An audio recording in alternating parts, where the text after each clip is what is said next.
What's up, Timmy Academy? We are actually going to do a box cracking today. I know nobody cares about Double Masters anymore, but I had a couple customers, like 3 people, who want some singles, and so I figured they're regular customers. They are already purchasing some other cards, and one was asking about Sword of Feast and Famine, another one was asking about Mana Crypt, and there was someone else asking about another card. So I figured bust a box of Double Masters for the channel. This is only the second box opening we've ever done, and they're both Double Masters. It's going to be slow because I'm slow at cracking boxes. Here's my nifty Shun pen knife. I love this thing. I lost it for a while, and now it's back. It has become my office knife. Alright, let's get into it. So, everybody knows the modern market is soft as hell right now. Because, well, money's going into GameStop and Reserve List and other viable investments, and modern just does not seem like a viable investment. There are some good, obviously some good Commander staples in here as well. We got a box stopper. Screw it. Let's open the box stopper first. Let's see what we got. Are there 2 in here? I forget. I forget if there's 1 or 2.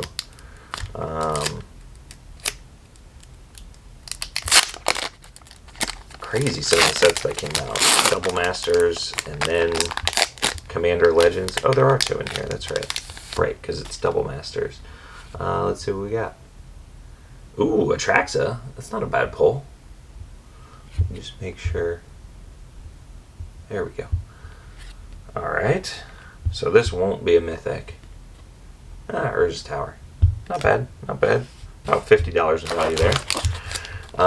These boxes I got right after release. I think I got them from a game store with like a 10% off coupon, and it was, I think it came out to about $2.70 a piece.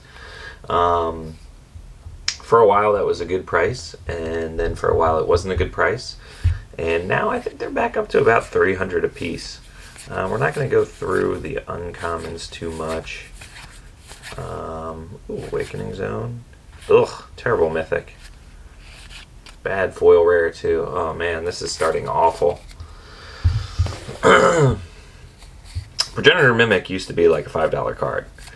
Awakening Zone used to be like a $6 card. Geth has always been like $1. Look at that foil rare. I think you get a couple foil rares in here, but still, to have 1 as Progenitor Mimic, that's awful. And 1 mythic pull as Geth. That is a terrible start. I mean, Atraxa was nice in the topper pack, but let's see if we can pull a Mana Crypt. That is really what we're looking for here. Sword as well would be nice, but Mana Crypt is really what we're looking for. Angel. Thespian Stage. Alright, decent card. No value. Cheddar of the Squirrel. There we go. Yeah, I'm not very fast at opening packs or sorting. So everybody see what's going on with GameStop, huh? Pretty crazy, right? Bankrupting hedge funds. Kind of cool.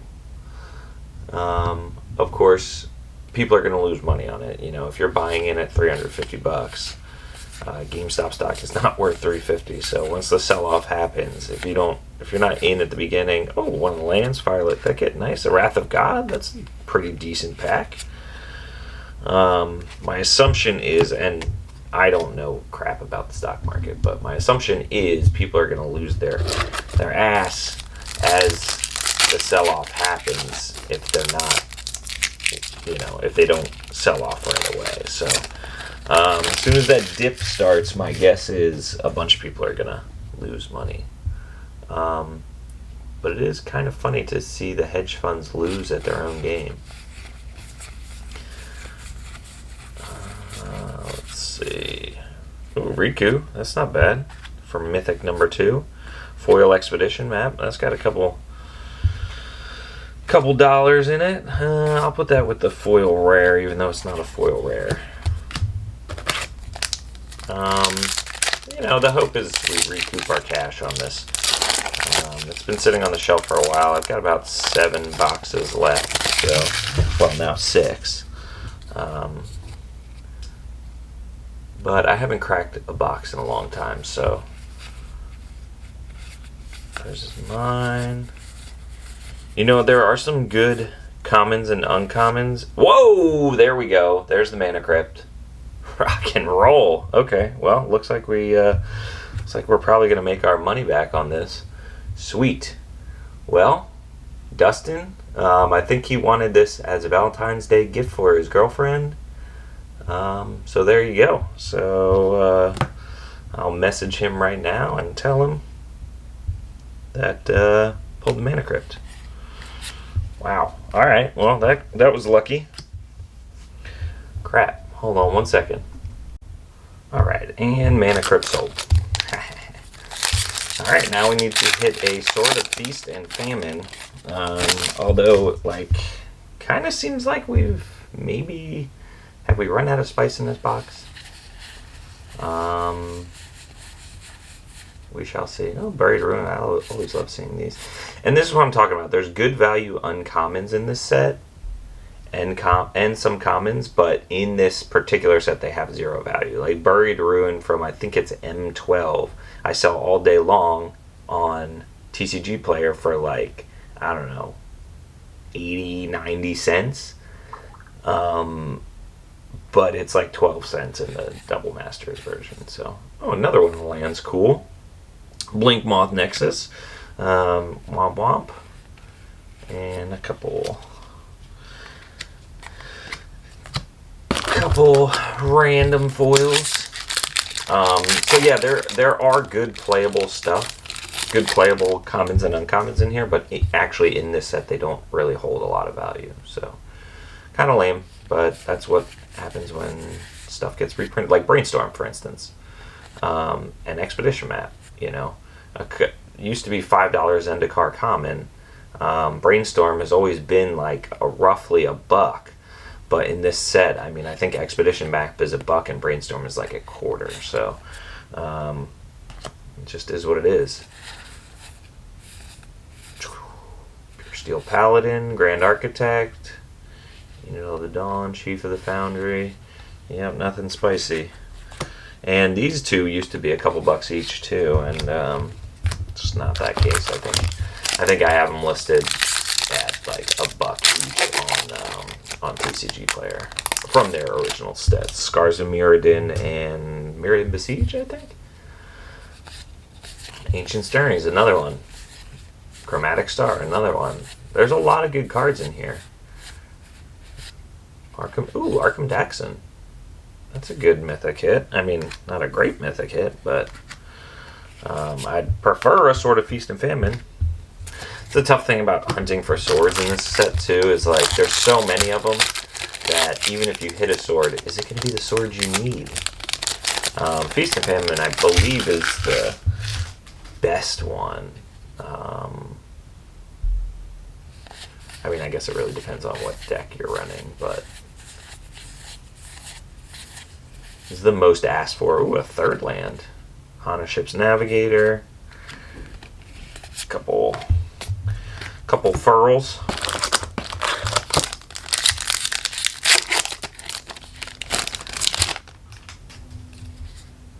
Alright, last night we cracked open a box of Arcane Rising Unlimited Edition and played a little sealed event, me and my roommate, and Mishra's Bauble. There we go.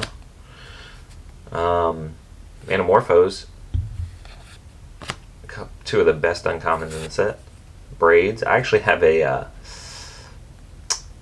commander deck that uses Braids as the commander. It's just a mono blue mess with you deck, but I like using Braids because she doesn't get targeted, and sometimes I don't even bring her out. But Ion Storm, couple of bulky rares. But yeah, we cracked a box of Arcane Rising last night.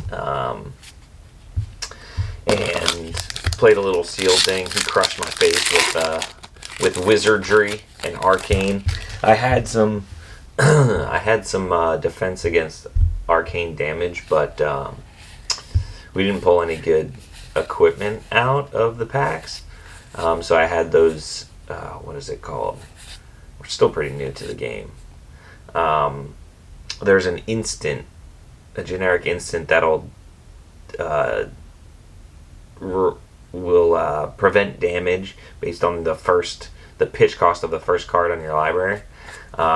So I had used 3 of those already, and it was funny. I drew the last card after he had won, and it was the 4th one of those. I had pulled 4 of them in the pack. It was a very, very awesome sealed event. Couple bulk rares. And those boxes are so fun to open. Just like digging for. The box wasn't that spicy, but it was a lot of fun to play. It was, I think, the 2nd or 3rd time we played, and we opened a box of Crucible of War the first time we did a sealed event, but it didn't really work because Crucible is an expansion pack, and we didn't know that when we first started playing. So we just kind of like traded cards and just made the decks that we could. Ash Barrens, nice. Council's Judgment. Not looking too spicy. This box is mostly bulk with a Mana Crypt. But last night we really got the feel of the game and the combat chain and everything. And the rules make a lot of sense, and it's very intuitive.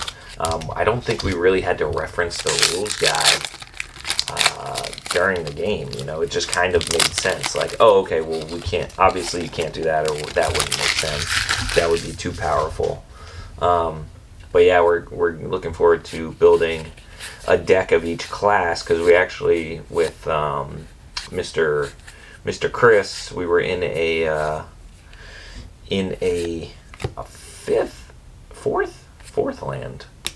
We were in one of the box break battle tournament things. It was like 7 rounds, and we actually came out first. So we have a ton of Welcome to Rathe. We have 1 open box of Crucible of War and 1 open box of Arcane Rising. We actually won a box of Crucible of War, but I think we'll keep that sealed for now. I mean, besides the lands, we're looking kind of juiceless here. We got 10 packs, 11 packs, so we just finished halfway through the box.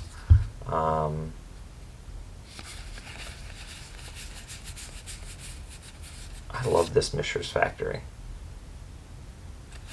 Sorry. Dualcaster Mage, Champion the Lampholt.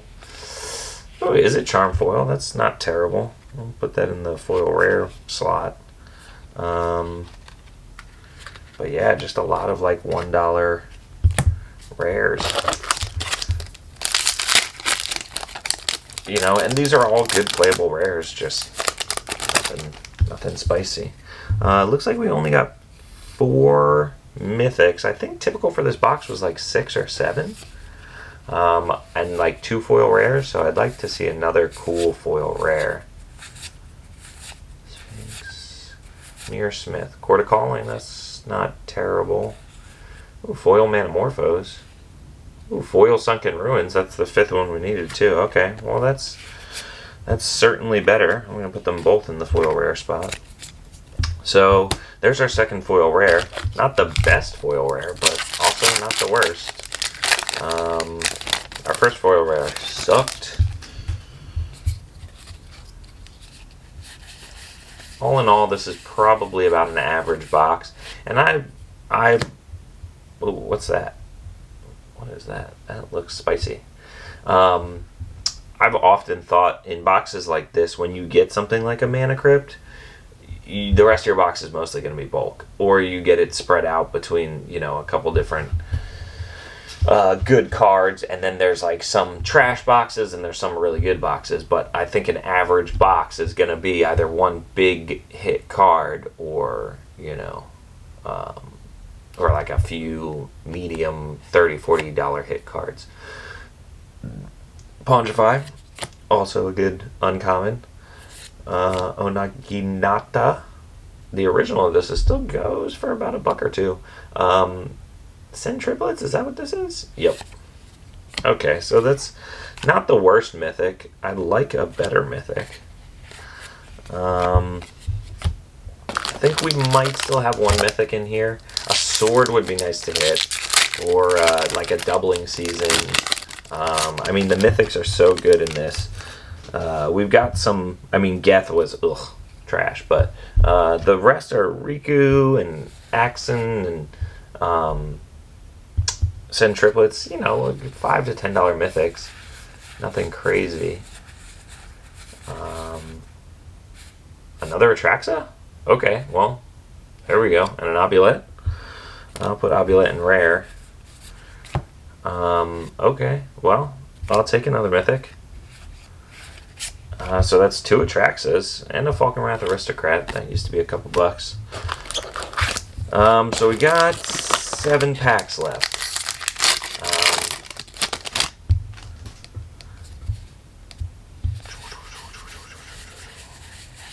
I'm going to try to do these 7 packs fast. Oh, there's a Skithiryx. Okay, another mythic. Wow, that's seems like a lot. What did I miss a rare? I think I missed a rare. Golden Jar, Treasure Maze.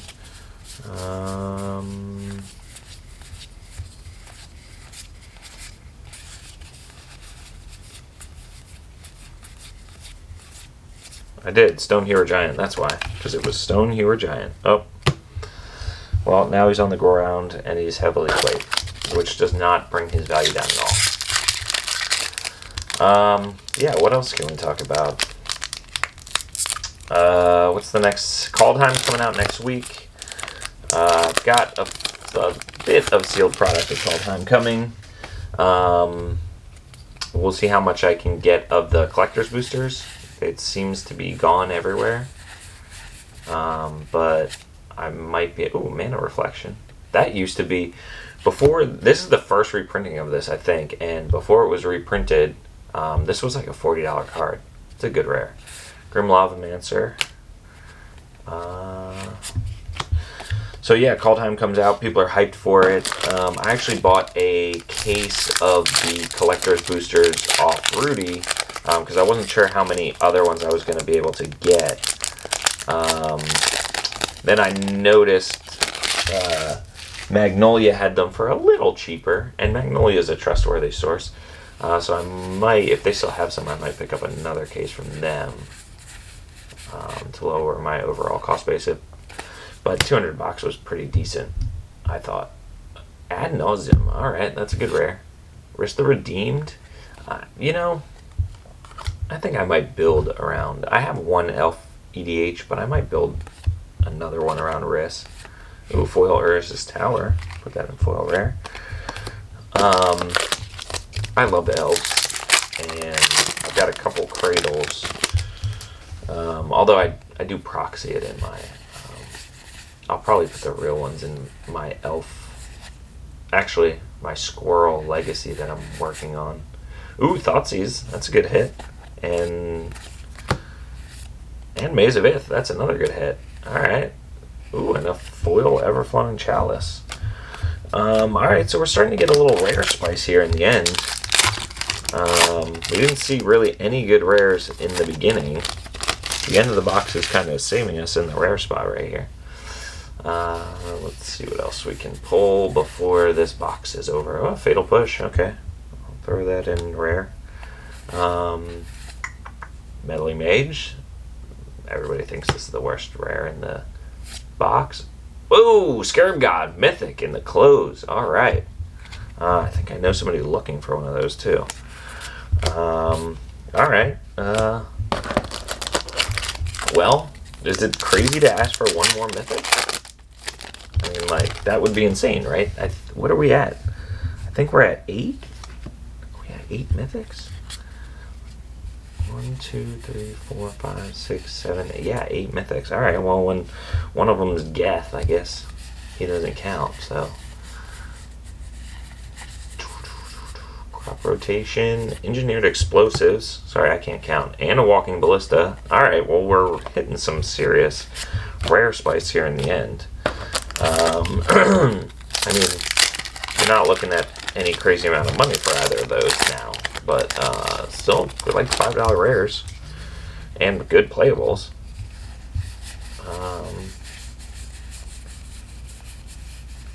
Basilisk Collar and Masterwork of Ingenuity. So nothing in the last pack. That's it, folks. So yeah, I mean, we hit a Mana Crypt. We hit 2 Atraxas. I mean, I would say we probably broke even on this box if I can sell most of it direct to consumer. The rares were not crazy, but we've got a couple good ones. Thoughtseize, Ad Nauseam. What was that? Yeah, I mean, most of the rare. I think the lands were honestly the best rares. Maybe the Thoughtseize. Yeah, pretty much the lands were the best rares. A lot of it was in the mythic spot, but we got 2 Atraxas, and Send Triplets, Scarab God. It was pretty decent box. All right, guys, we won't make this a regular thing, but talk to you later.